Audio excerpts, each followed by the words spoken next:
The Adventures of Sherlock Holmes by Arthur Conan Doyle. Now starting, The Adventure of the Speckled Band.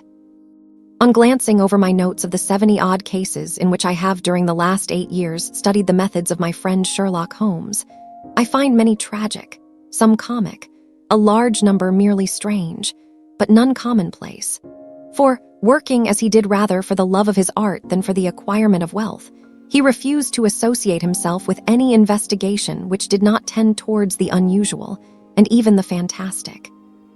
Of all these varied cases, however, I cannot recall any which presented more singular features than that which was associated with the well-known Surrey family of the Roylotts of Stoke Moran. The events in question occurred in the early days of my association with Holmes, when we were sharing rooms as bachelors in Baker Street. It is possible that I might have placed them upon record before, but a promise of secrecy was made at the time, from which I have only been freed during the last month by the untimely death of the lady to whom the pledge was given. It is perhaps as well that the facts should now come to light, for I have reasons to know that there are widespread rumors as to the death of Dr. Grimesby Roylott, which tend to make the matter even more terrible than the truth.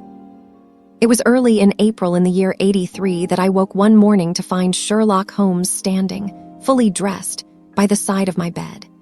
He was a late riser, as a rule, and as the clock on the mantelpiece showed me that it was only 7:15, I blinked up at him in some surprise, and perhaps just a little resentment, for I was myself regular in my habits. "Very sorry to knock you up, Watson," said he, "but it's the common lot this morning. Mrs. Hudson has been knocked up. She retorted upon me and I on you." "What is it then, a fire?" "No, a client. It seems that a young lady has arrived in a considerable state of excitement, who insists upon seeing me. She is waiting now in the sitting room. Now, when young ladies wander about the metropolis at this hour of the morning and knock sleepy people up out of their beds, I presume that it is something very pressing which they have to communicate. Should it prove to be an interesting case, you would, I am sure, wish to follow it from the outset. I thought, at any rate, that I should call you and give you the chance." "My dear fellow, I would not miss it for anything." I had no keener pleasure than in following Holmes in his professional investigations, and in admiring the rapid deductions, as swift as intuitions, and yet always founded on a logical basis, with which he unraveled the problems which were submitted to him. I rapidly threw on my clothes and was ready in a few minutes to accompany my friend down to the sitting room. A lady dressed in black and heavily veiled, who had been sitting in the window, rose as we entered. "Good morning, madam," said Holmes cheerily. "My name is Sherlock Holmes. This is my intimate friend and associate, Dr. Watson, before whom you can speak as freely as before myself. Ha! I am glad to see that Mrs. Hudson has had the good sense to light the fire. Pray draw up to it, and I shall order you a cup of hot coffee, for I observe that you are shivering." "It is not cold which makes me shiver," said the woman in a low voice, changing her seat as requested. "What then?" "It is fear, Mr. Holmes. It is terror."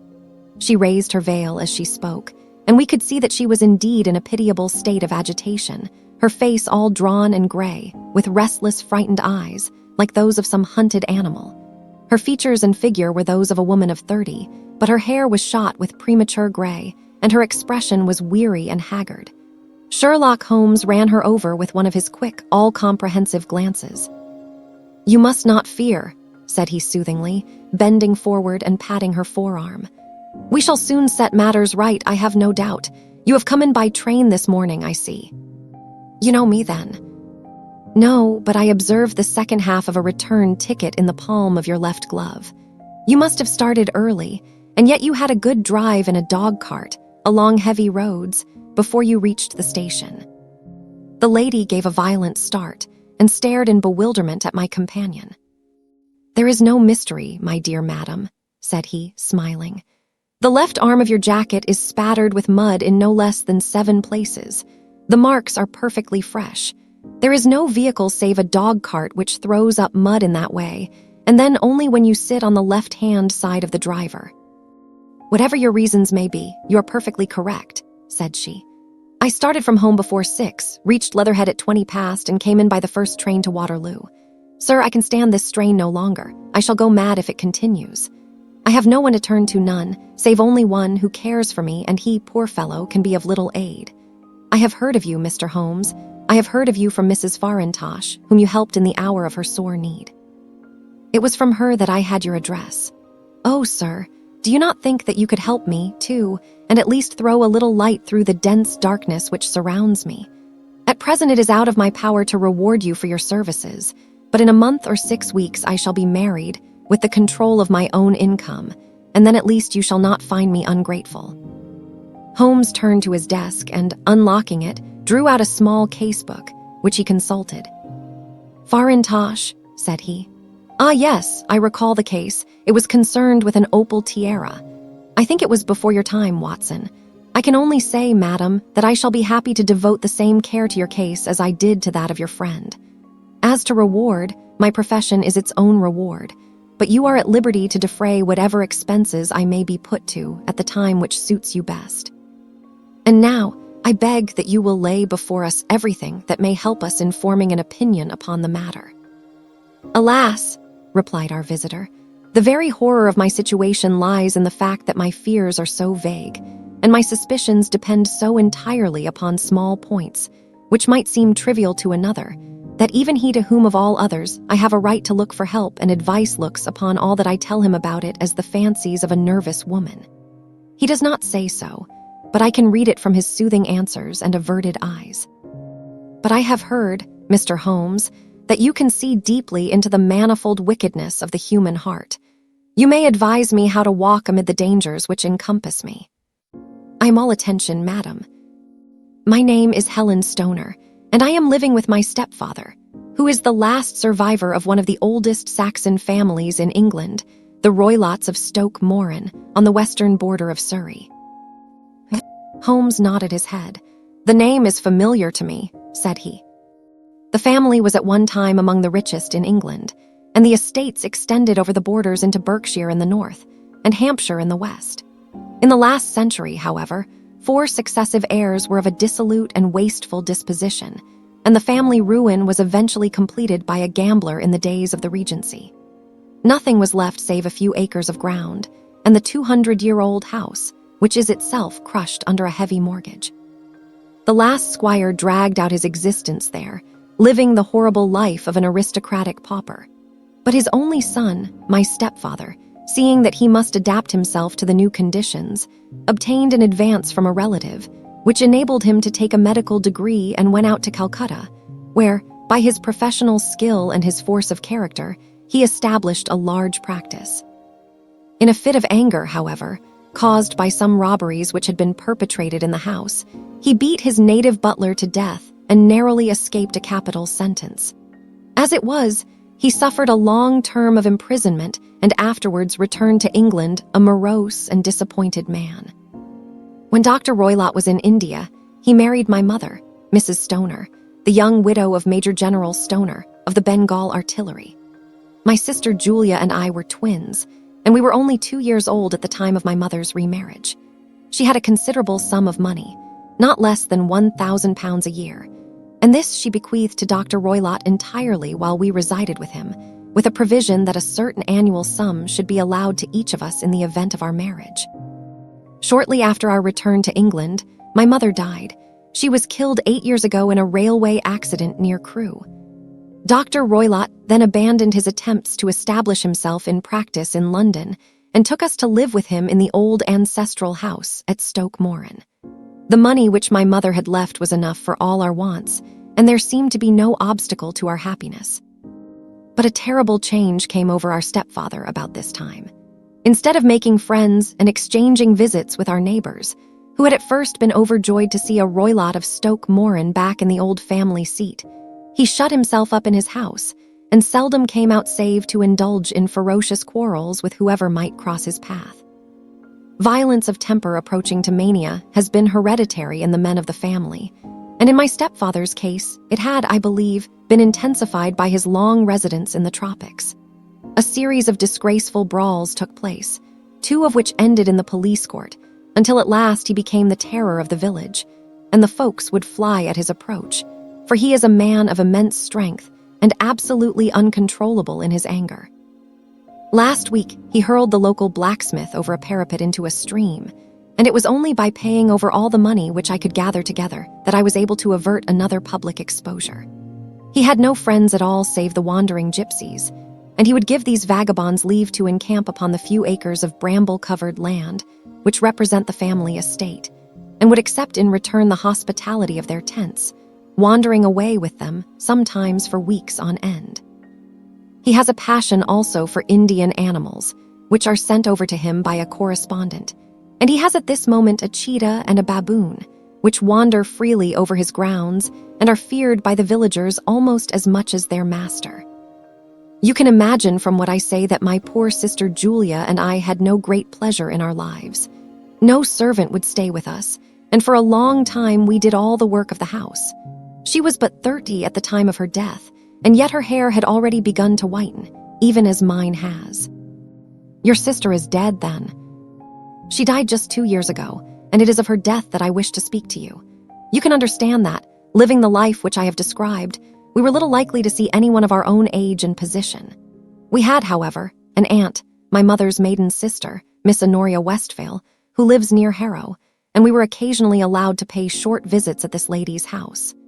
Julia went there at Christmas 2 years ago and met there a half-pay major of Marines, to whom she became engaged. My stepfather learned of the engagement when my sister returned and offered no objection to the marriage. But within a fortnight of the day which had been fixed for the wedding, the terrible event occurred which has deprived me of my only companion. Sherlock Holmes had been leaning back in his chair with his eyes closed and his head sunk in a cushion, but he half opened his lids now and glanced across at his visitor. "Pray be precise as to details," said he. "It is easy for me to be so, for every event of that dreadful time is seared into my memory. The manor house is, as I have already said, very old, and only one wing is now inhabited. The bedrooms in this wing are on the ground floor, the sitting rooms being in the central block of the buildings. Of these bedrooms, the first is Dr. Roylott's, the second my sister, and the third my own. There is no communication between them, but they all open out into the same corridor. Do I make myself plain?" "Perfectly so. The windows of the 3 rooms open out upon the lawn. That fatal night Dr. Roylott had gone to his room early, though we knew that he had not retired to rest, for my sister was troubled by the smell of the strong Indian cigars which it was his custom to smoke.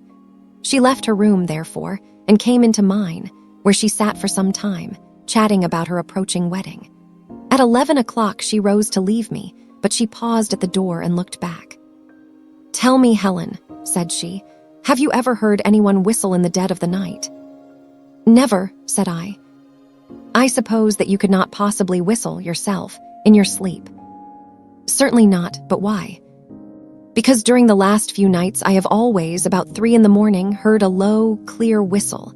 I am a light sleeper, and it has awakened me. I cannot tell where it came from, perhaps from the next room, perhaps from the lawn. I thought that I would just ask you whether you had heard it." "No, I have not. It must be those wretched gypsies in the plantation." "Very likely, and yet if it were on the lawn, I wonder that you did not hear it also." But I sleep more heavily than you." "Well, it is of no great consequence, at any rate." She smiled back at me, closed my door, and a few moments later I heard her key turn in the lock. "Indeed," said Holmes. "Was it your custom always to lock yourselves in at night?" "Always." "And why?" "I think that I mentioned to you that the doctor kept a cheetah and a baboon. We had no feeling of security unless our doors were locked." "Quite so. Pray proceed with your statement." "I could not sleep that night. A vague feeling of impending misfortune impressed me. My sister and I, you will recollect, were twins, and you know how subtle are the links which bind 2 souls which are so closely allied. It was a wild night. The wind was howling outside, and the rain was beating and splashing against the windows. Suddenly, amid all the hubbub of the gale, there burst forth the wild scream of a terrified woman. I knew that it was my sister's voice. I sprang from my bed, wrapped a shawl round me, and rushed into the corridor. As I opened my door, I seemed to hear a low whistle, such as my sister described, and a few moments later a clanging sound, as if a mass of metal had fallen. As I ran down the passage, my sister's door was unlocked and revolved slowly upon its hinges. I stared at it horror-stricken, not knowing what was about to issue from it. By the light of the corridor lamp, I saw my sister appear at the opening, her face blanched with terror, her hands groping for help, her whole figure swaying to and fro like that of a drunkard. I ran to her and threw my arms round her, but at that moment, her knees seemed to give way and she fell to the ground. She writhed as one who is in terrible pain, and her limbs were dreadfully convulsed. At first I thought that she had not recognized me, but as I bent over her, she suddenly shrieked out in a voice which I shall never forget. "Oh my God! Helen! It was the band! The Speckled band!" There was something else which she would fain have said, and she stabbed with her finger into the air in the direction of the doctor's room, but a fresh convulsion seized her and choked her words. I rushed out, calling loudly for my stepfather, and I met him hastening from his room in his dressing gown. When he reached my sister's side, she was unconscious, and though he poured brandy down her throat and sent for medical aid from the village, all efforts were in vain, for she slowly sank and died without having recovered her consciousness. Such was the dreadful end of my beloved sister. "One moment," said Holmes. "Are you sure about this whistle and metallic sound? Could you swear to it?" That was what the county coroner asked me at the inquiry. It is my strong impression that I heard it, and yet, among the crash of the gale and the creaking of an old house, I may possibly have been deceived. "Was your sister dressed?" "No, she was in her nightdress. In her right hand was found the charred stump of a match, and in her left a matchbox, showing that she had struck a light and looked about her when the alarm took place. That is important. And what conclusions did the coroner come to?" He investigated the case with great care, for Dr. Roylott's conduct had long been notorious in the county, but he was unable to find any satisfactory cause of death. My evidence showed that the door had been fastened upon the inner side, and the windows were blocked by old-fashioned shutters with broad iron bars, which were secured every night. The walls were carefully sounded, and were shown to be quite solid all round, and the flooring was also thoroughly examined, with the same result. The chimney is wide, but is barred up by 4 large staples. It is certain, therefore, that my sister was quite alone when she met her end. Besides, there were no marks of any violence upon her. How about poison? The doctors examined her for it, but without success. What do you think that this unfortunate lady died of then? It is my belief that she died of pure fear and nervous shock, though what it was that frightened her I cannot imagine. Were there gypsies in the plantation at the time? Yes, there are nearly always some there. Ah, and what did you gather from this allusion to a band, a speckled band? Sometimes I have thought that it was merely the wild talk of delirium, sometimes that it may have referred to some band of people, perhaps to these very gypsies in the plantation. I do not know whether the spotted handkerchiefs which so many of them wear over their heads might have suggested the strange adjective which she used. Holmes shook his head, like a man who is far from being satisfied. "These are very deep waters," said he. "Pray go on with your narrative." 2 years have passed since then, and my life has been until lately lonelier than ever. A month ago, however, a dear friend, whom I have known for many years, has done me the honor to ask my hand in marriage. His name is Armitage, Percy Armitage, the second son of Mr. Armitage, of Crane Water, near Reading. My stepfather has offered no opposition to the match, and we are to be married in the course of the spring. 2 days ago, some repairs were started in the west wing of the building, and my bedroom wall has been pierced, so that I have had to move into the chamber in which my sister died, and to sleep in the very bed in which she slept. Imagine, then, my thrill of terror when last night, as I lay awake, thinking over her terrible fate, I suddenly heard in the silence of the night the low whistle which had been the herald of her own death. I sprang up and lit the lamp, but nothing was to be seen in the room. I was too shaken to go to bed again, however, so I dressed, and as soon as it was daylight I slipped down, got a dog cart at the Crown Inn, which is opposite, and drove to Leatherhead, from whence I have come on this morning with the one object of seeing you and asking your advice. "You have done wisely," said my friend, "but have you told me all?" "Yes, all." "Miss Roylott, you have not. You are screening your stepfather." "Why, what do you mean?" For answer, Holmes pushed back the frill of black lace which fringed the hand that lay upon our visitor's knee. 5 little livid spots, The marks of 4 fingers and a thumb were printed upon the white wrist. "You have been cruelly used," said Holmes. The lady colored deeply and covered over her injured wrist. "He is a hard man," she said, "and perhaps he hardly knows his own strength." There was a long silence, during which Holmes leaned his chin upon his hands and stared into the crackling fire. "This is a very deep business," he said at last. "There are 1,000 details which I should desire to know before I decide upon our course of action. Yet we have not a moment to lose. If we were to come to Stoke Moran today, would it be possible for us to see over these rooms without the knowledge of your stepfather? As it happens, he spoke of coming into town today upon some most important business. It is probable that he will be away all day, and that there would be nothing to disturb you. We have a housekeeper now, but she is old and foolish, and I could easily get her out of the way." "Excellent. You are not averse to this trip, Watson?" "By no means." "Then we shall both come. What are you going to do yourself?" "I have 1 or 2 things which I would wish to do now that I am in town, but I shall return by the 12 o'clock train so as to be there in time for your coming. And you may expect us early in the afternoon. I have myself some small business matters to attend to. Will you not wait and breakfast?" "No, I must go. My heart is lightened already since I have confided my trouble to you. I shall look forward to seeing you again this afternoon." She dropped her thick black veil over her face and glided from the room. "And what do you think of it all, Watson?" asked Sherlock Holmes, leaning back in his chair. "It seems to me to be a most dark and sinister business." "Dark enough and sinister enough. Yet if the lady is correct in saying that the flooring and walls are sound, and that the door, window, and chimney are impassable, then her sister must have been undoubtedly alone when she met her mysterious end. What becomes, then, of these nocturnal whistles, and what of the very peculiar words of the dying woman?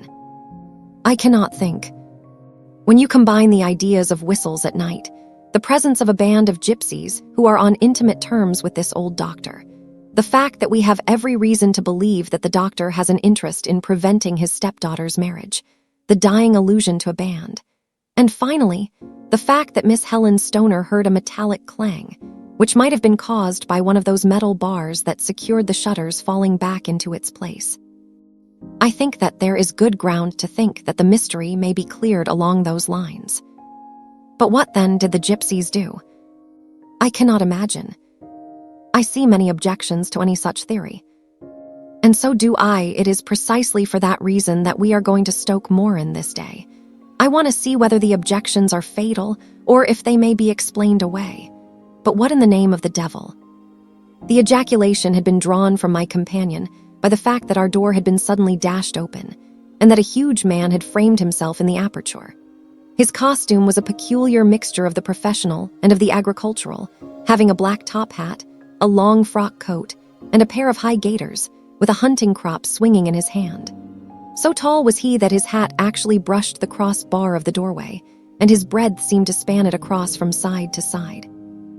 A large face, seared with 1,000 wrinkles, burned yellow with the sun, and marked with every evil passion, was turned from one to the other of us, while his deep-set, bile-shot eyes and his high, thin, fleshless nose gave him somewhat the resemblance to a fierce old bird of prey.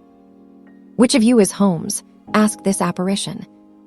"My name, sir, but you have the advantage of me," said my companion quietly. "I am Dr. Grimesby Roylott, of Stoke Moran."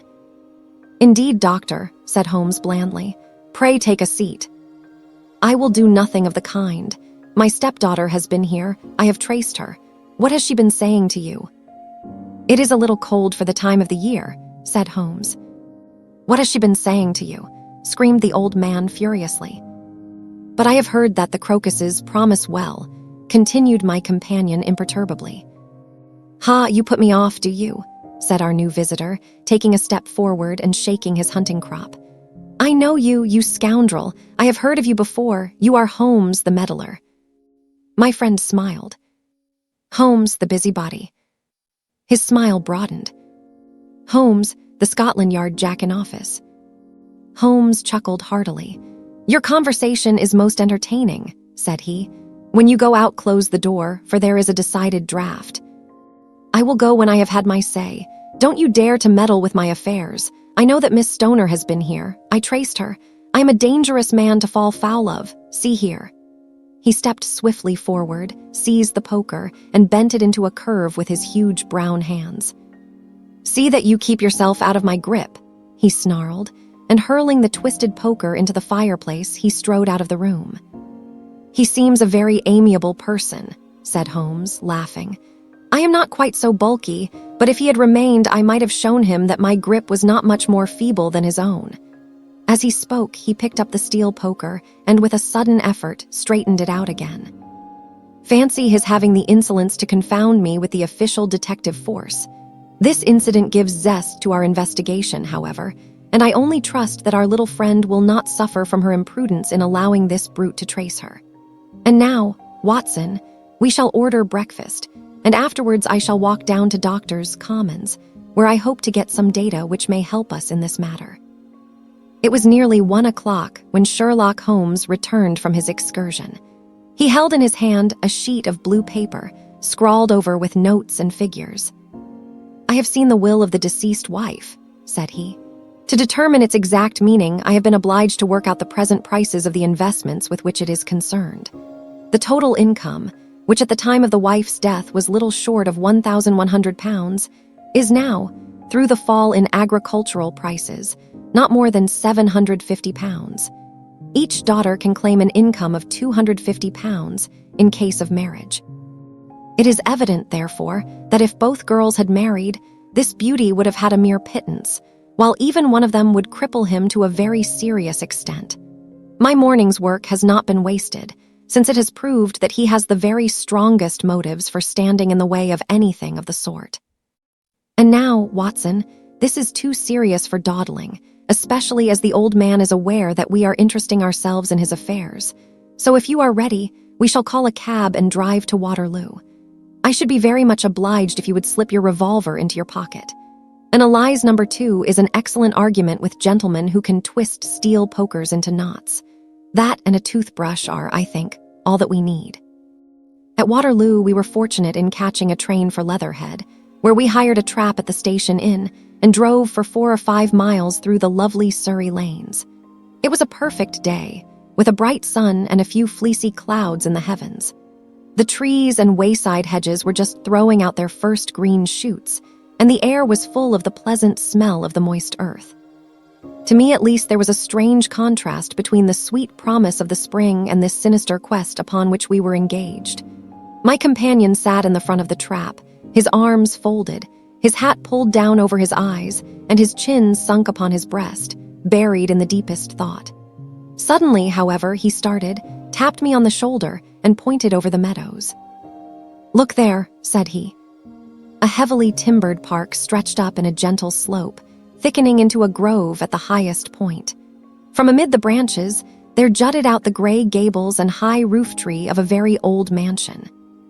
"Stoke Moran," said he. "Yes, sir, that be the house of Dr. Grimesby Roylott," remarked the driver. "There is some building going on there," said Holmes. "That is where we are going." "There's the village," said the driver, pointing to a cluster of roofs some distance to the left. "But if you want to get to the house, you'll find it shorter to get over this stile, and so by the footpath over the fields. There it is, where the lady is walking."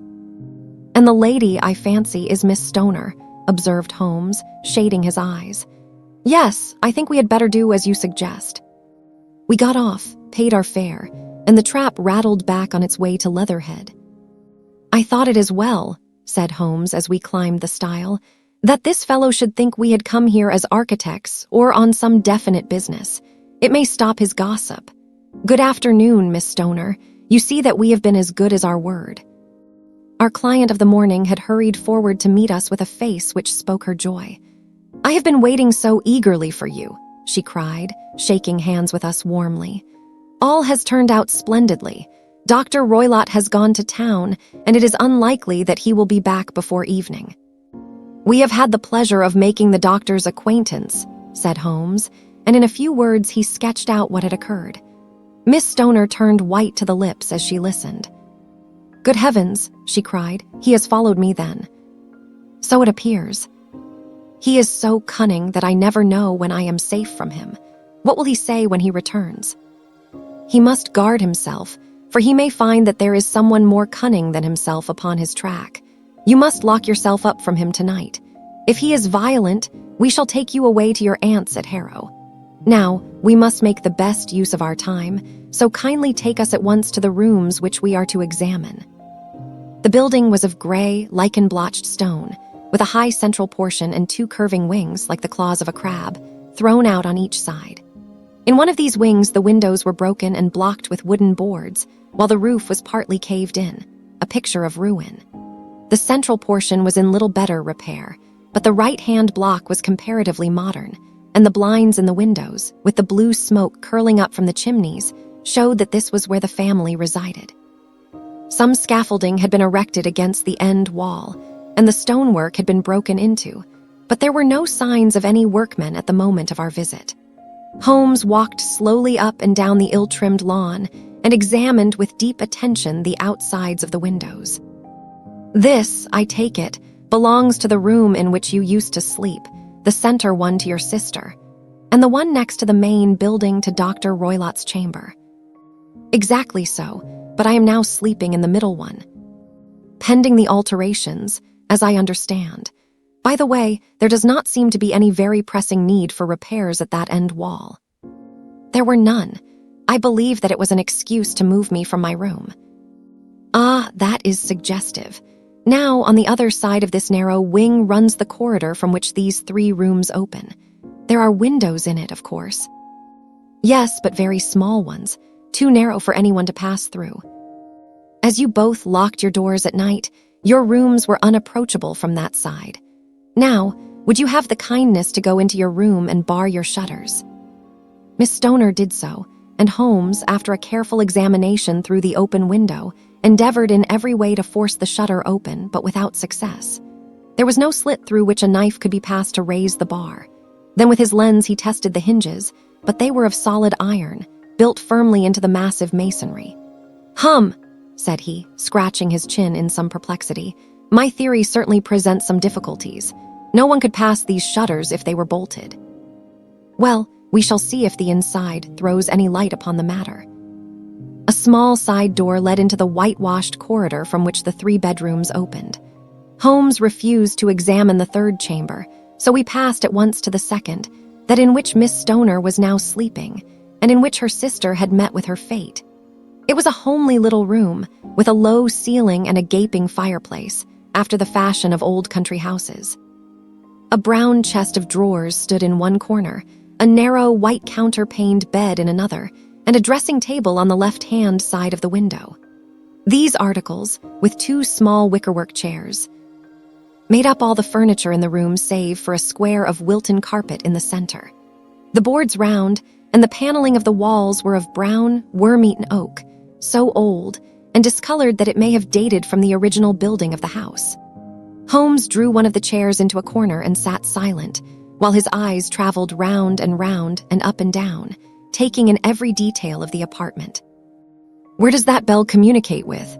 he asked at last, pointing to a thick bell rope which hung down beside the bed, the tassel actually lying upon the pillow. "It goes to the housekeeper's room. It looks newer than the other things." "Yes, it was only put there a couple of years ago." "Your sister asked for it, I suppose?" "No, I never heard of her using it. We used always to get what we wanted for ourselves." "Indeed, it seemed unnecessary to put so nice a bell pull there. You will excuse me for a few minutes while I satisfy myself as to this floor." He threw himself down upon his face with his lens in his hand and crawled swiftly backward and forward, examining minutely the cracks between the boards. Then he did the same with the woodwork with which the chamber was paneled. Finally, he walked over to the bed and spent some time in staring at it and in running his eye up and down the wall. Finally, he took the bell rope in his hand and gave it a brisk tug. "Why, it's a dummy," said he. "Won't it ring?" "No, it is not even attached to a wire. This is very interesting. You can see now that it is fastened to a hook just above where the little opening for the ventilator is." "How very absurd. I never noticed that before." Very strange, muttered Holmes, pulling at the rope. There are one or two very singular points about this room. For example, what a fool a builder must be to open a ventilator into another room, when, with the same trouble, he might have communicated with the outside air. That is also quite modern, said the lady. Done about the same time as the bell rope, remarked Holmes. Yes, there were several little changes carried out about that time. They seem to have been of a most interesting character, dummy bell ropes, and ventilators which do not ventilate. With your permission, Miss Stoner, we shall now carry our researches into the inner apartment. Dr. Grimesby Roylott's chamber was larger than that of his stepdaughter, but was as plainly furnished. A camp bed, a small wooden shelf full of books, mostly of a technical character, an armchair beside the bed, a plain wooden chair against the wall, a round table, and a large iron safe were the principal things which met the eye. Holmes walked slowly round and examined each and all of them with the keenest interest. "What's in here?" he asked, tapping the safe. "My stepfather's business papers." "Oh, you have seen inside, then?" "Only once, some years ago. I remember that it was full of papers." "There isn't a cat in it, for example?" "No, what a strange idea." "Well, look at this." He took up a small saucer of milk which stood on the top of it. "No, we don't keep a cat, but there is a cheetah and a baboon." "Ah, yes, of course. Well, a cheetah is just a big cat, and yet a saucer of milk does not go very far in satisfying its wants, I dare say. There is one point which I should wish to determine." He squatted down in front of the wooden chair and examined the seat of it with the greatest attention. "Thank you, that is quite settled," said he, rising and putting his lens in his pocket.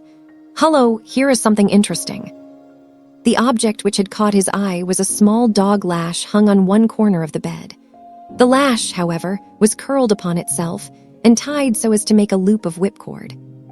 "What do you make of that, Watson?" "It's a common enough lash, but I don't know why it should be tied." "That is not quite so common, is it? Ah, me, it's a wicked world, and when a clever man turns his brains to crime, it is the worst of all. I think that I have seen enough now, Miss Stoner, and with your permission we shall walk out upon the lawn."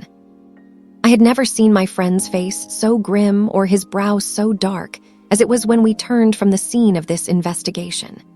We had walked several times up and down the lawn, neither Miss Stoner nor myself liking to break in upon his thoughts before he roused himself from his reverie. "It is very essential, Miss Stoner," said he, "that you should absolutely follow my advice in every respect." "I shall most certainly do so. The matter is too serious for any hesitation. Your life may depend upon your compliance. I assure you that I am in your hands. In the first place, both my friend and I must spend the night in your room." "Both, Miss Stoner," and I gazed at him in astonishment. "Yes, it must be so. Let me explain. I believe that that is the village inn over there." "Yes, that is the Crown." "Very good. Your windows would be visible from there." "Certainly." "You must confine yourself to your room, on pretense of a headache, when your stepfather comes back. Then, when you hear him retire for the night, you must open the shutters of your window, undo the hasp, put your lamp there as a signal to us, and then withdraw quietly with everything which you are likely to want into the room which you used to occupy. I have no doubt that, in spite of the repairs, you could manage there for one night." "Oh, yes, easily." "The rest you will leave in our hands." "But what will you do?" "We shall spend the night in your room, and we shall investigate the cause of this noise which has disturbed you." "I believe, Mr. Holmes, that you have already made up your mind," said Miss Stoner, laying her hand upon my companion's sleeve. "Perhaps I have." "Then, for pity's sake, tell me what was the cause of my sister's death." "I should prefer to have clearer proofs before I speak." "You can at least tell me whether my own thought is correct, and if she died from some sudden fright." "No, I do not think so. I think that there was probably some more tangible cause. And now, Miss Stoner, we must leave you, for if Dr. Roylott returned and saw us, our journey would be in vain. Goodbye, and be brave, for if you will do what I have told you, you may rest assured that we shall soon drive away the dangers that threaten you." Sherlock Holmes, and I had no difficulty in engaging a bedroom and sitting room at the Crown Inn.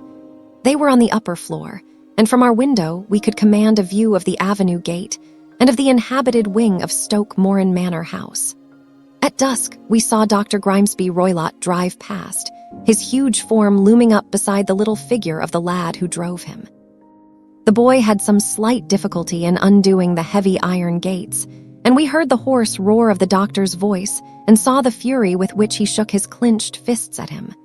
The trap drove on. And a few minutes later, we saw a sudden light spring up among the trees as the lamp was lit in one of the sitting rooms. "Do you know, Watson," said Holmes as we sat together in the gathering darkness, "I have really some scruples as to taking you tonight. There is a distinct element of danger. Can I be of assistance?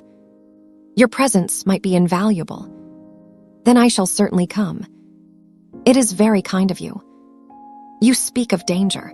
You have evidently seen more in these rooms than was visible to me." "No, but I fancy that I may have deduced a little more. I imagine that you saw all that I did." "I saw nothing remarkable save the bell rope, and what purpose that could answer, I confess, is more than I can imagine." "You saw the ventilator, too?" "Yes, but I do not think that it is such a very unusual thing to have a small opening between two rooms. It was so small that a rat could hardly pass through. I knew that we should find a ventilator before ever we came to Stoke Moran." "My dear Holmes." "Oh, yes, I did. You remember in her statement she said that her sister could smell Dr. Roylott's cigar. Now, of course, that suggested at once that there must be a communication between the two rooms. It could only be a small one, or it would have been remarked upon at the coroner's inquiry. I deduced a ventilator. But what harm can there be in that? Well, there is at least a curious coincidence of dates. A ventilator is made, a cord is hung, and a lady who sleeps in the bed dies. Does not that strike you? I cannot as yet see any connection. Did you observe anything very peculiar about that bed?" "No. It was clamped to the floor. Did you ever see a bed fastened like that before?" "I cannot say that I have." "The lady could not move her bed. It must always be in the same relative position to the ventilator and to the rope, or so we may call it, since it was clearly never meant for a bell pull." "Holmes," I cried, "I seem to see dimly what you are hinting at. We are only just in time to prevent some subtle and horrible crime." "Subtle enough and horrible enough. When a doctor does go wrong, he is the first of criminals. He has nerve and he has knowledge. Palmer and Pritchard were among the heads of their profession. This man strikes even deeper, but I think, Watson, that we shall be able to strike deeper still. But we shall have horrors enough before the night is over. For goodness' sake, let us have a quiet pipe and turn our minds for a few hours to something more cheerful." About 9 o'clock, the light among the trees was extinguished, and all was dark in the direction of the manor house. 2 hours passed slowly away, and then, suddenly, just at the stroke of 11, a single bright light shone out right in front of us. "That is our signal," said Holmes, springing to his feet. "It comes from the middle window." As we passed out, he exchanged a few words with the landlord, explaining that we were going on a late visit to an acquaintance, and that it was possible that we might spend the night there. A moment later, we were out on the dark road, a chill wind blowing in our faces, and one yellow light twinkling in front of us through the gloom to guide us on our somber errand. There was little difficulty in entering the grounds, for unrepaired breaches gaped in the old park wall. Making our way among the trees, we reached the lawn, crossed it, and were about to enter through the window when out from a clump of laurel bushes there darted what seemed to be a hideous and distorted child, who threw itself upon the grass with writhing limbs and then ran swiftly across the lawn into the darkness. "My God," I whispered, "did you see it?" Holmes was for the moment as startled as I. His hand closed like a vice upon my wrist in his agitation. Then he broke into a low laugh and put his lips to my ear. "It is a nice household," he murmured. "That is the baboon." I had forgotten the strange pets which the doctor affected. There was a cheetah, too. Perhaps we might find it upon our shoulders at any moment. I confess that I felt easier in my mind when, after following Holmes' example and slipping off my shoes, I found myself inside the bedroom. My companion noiselessly closed the shutters, moved the lamp onto the table, and cast his eyes round the room. All was as we had seen it in the daytime. Then creeping up to me and making a trumpet of his hand, he whispered into my ear again so gently that it was all that I could do to distinguish the words. The least sound would be fatal to our plans. I nodded to show that I had heard. We must sit without light. He would see it through the ventilator. I nodded again. Do not go asleep. Your very life may depend upon it. Have your pistol ready in case we should need it. I will sit on the side of the bed and you in that chair. I took out my revolver and laid it on the corner of the table. Holmes had brought up a long, thin cane, and this he placed upon the bed beside him. By it, he laid the box of matches and the stump of a candle. Then he turned down the lamp, and we were left in darkness. How shall I ever forget that dreadful vigil?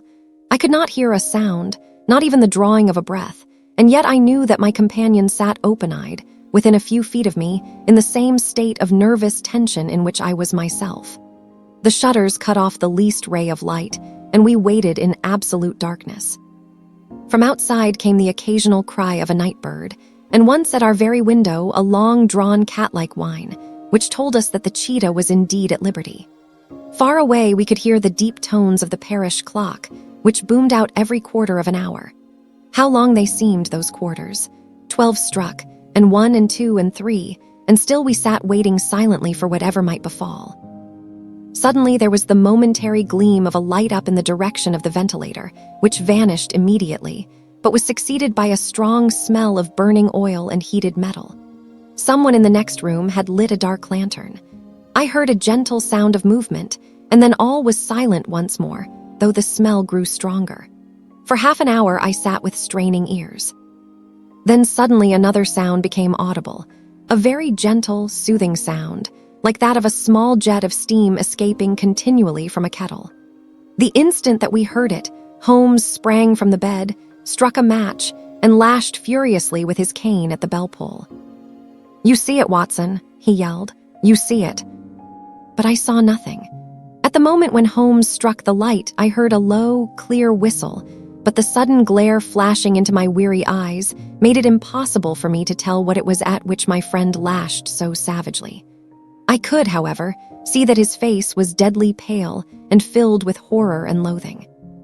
He had ceased to strike and was gazing up at the ventilator, when suddenly there broke from the silence of the night the most horrible cry to which I have ever listened. It swelled up louder and louder, a hoarse yell of pain and fear and anger all mingled in the one dreadful shriek. They say that away down in the village, and even in the distant parsonage, that cry raised the sleepers from their beds. It struck cold to our hearts, and I stood gazing at Holmes, and he at me, until the last echoes of it had died away into the silence from which it rose. "What can it mean?" I gasped. "It means that it is all over," Holmes answered. "And perhaps, after all, it is for the best. Take your pistol, and we will enter Dr. Roylott's room."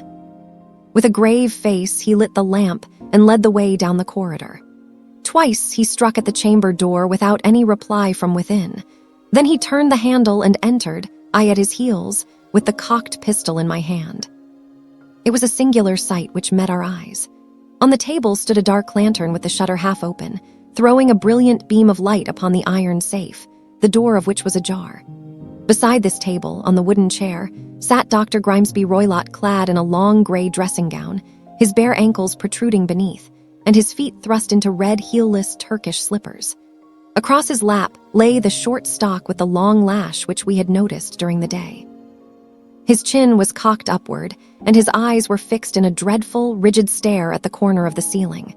Round his brow he had a peculiar yellow band, with brownish speckles, which seemed to be bound tightly round his head. As we entered, he made neither sound nor motion. "The band, the speckled band," whispered Holmes. I took a step forward. In an instant his strange headgear began to move, and there reared itself from among his hair the squat diamond-shaped head and puffed neck of a loathsome serpent. "It is a swamp adder," cried Holmes, "the deadliest snake in India. He has died within 10 seconds of being bitten. Violence does, in truth, recoil upon the violent, and the schemer falls into the pit which he digs for another. Let us thrust this creature back into its den, and we can then remove Miss Stoner to some place of shelter and let the county police know what has happened." As he spoke, he drew the dog whip swiftly from the dead man's lap, and throwing the noose round the reptile's neck, he drew it from its horrid perch, and carrying it at arm's length, threw it into the iron safe, which he closed upon it.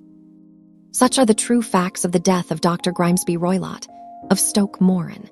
It is not necessary that I should prolong a narrative which has already run to too great a length by telling how we broke the sad news to the terrified girl, how we conveyed her by the morning train to the care of her good aunt at Harrow, of how the slow process of official inquiry came to the conclusion that the doctor met his fate while indiscreetly playing with a dangerous pet.